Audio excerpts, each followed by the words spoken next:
invite His Excellency Emomali Rahmon, President of the Republic of Tajikistan, to address the Assembly.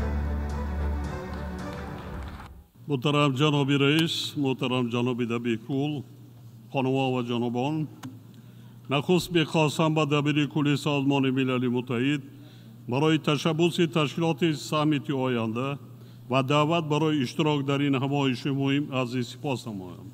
ما سعی و تلاش‌های هماهنگ‌سازانه پیمان به خاطر آینده نمایندگان آلمان و نمیبیا را بلند ارزیابی می‌نماییم.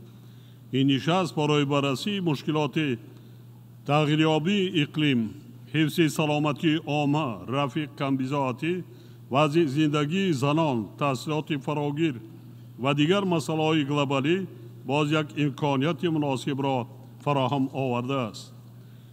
مسائل وابسته به خلع سلاح، نظارت اسلحه و خفف تهدیدهای معاصر به صلح و امنیت همانا توجه جدی ما را تقاضا می‌نماید. مطرح گردیدن مشکلات آب و اقلیم در سند نهایی این سامیت ضرورت ادامه عملهای تأخیر ناپذیر کشورهای عضو و دیگر طرفهای منفعت‌دار به خاطر تأمین نمودن آینده آسوده و آرام برای نسل‌های بعدی ثابت می‌سازد. روند تطبیقی 10 ساله بین المللی عمل و برای رشد استوار سالهای 2018 2028 یکی از نمونه‌های روشنی تلاش‌های پیوسته ما در این جاده می‌باشد. حاضرین گرامی، قبول گردیدن پیمان به خاطر آینده از نتیجه این سامیت به شرایط راست می‌آید که در منطقه‌های گوناگون سیاره میلیون‌ها نفر مردم آسایشته و خفف و تهدیدهای گوناگون امنیتی دچار شدند. جامعه جهانی می‌تواند تنها توسط مکالمه و همکاری سازنده در پیدا کردن راه‌های رفع خطرهای معاصر کامیاب گردد.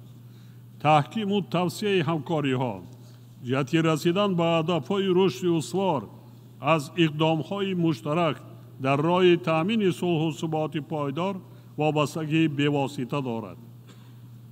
از این لحاظ ما در سطح جهانی اندیشیدن تدبیرهای مشترک را با مقصد پرزور کردن همکاری و همیاری برای تأمین امنیت فراگیر مهم می‌شماریم. تاجیکستان به صفت کشور میزبان روند دوشنبه آید به مبارزه بر ضد تروریسم از درج گردیدن این موضوع در پیمان در برابر دیگر موضوعهای کلیدی استقبال می‌نماید. ما از نقش کلیدی و هم آهنگسازی سازمان ملل متحد در این جاده جانبداری می‌نماییم. خانم‌ها و جنابان، امروز ما شاهد افزایش نزاع‌ها در مناطق گوناگون جهان هستیم که صدها هزار تلفات جانی را میان اهالی آسایشته در پی دارد. مراقبت دولت‌ها را ضرور است که اطراف هدف‌های عمومی با مقصد تأمین صلح پایدار در تمام کره زمین و خاتمه بخشیدن بر رنج و عذاب آدمان بر اثر جنگ‌ها و پیامدهای دهشتبار آنها متحد شویم. وقتی آن رسید است که ما از اقدام‌های مؤثر برای تقویت نقش اساسی سازمان ملل متحد در حل نزاع‌ها و برقرارسازی صلح و ثبات در سیاره کار بگیریم.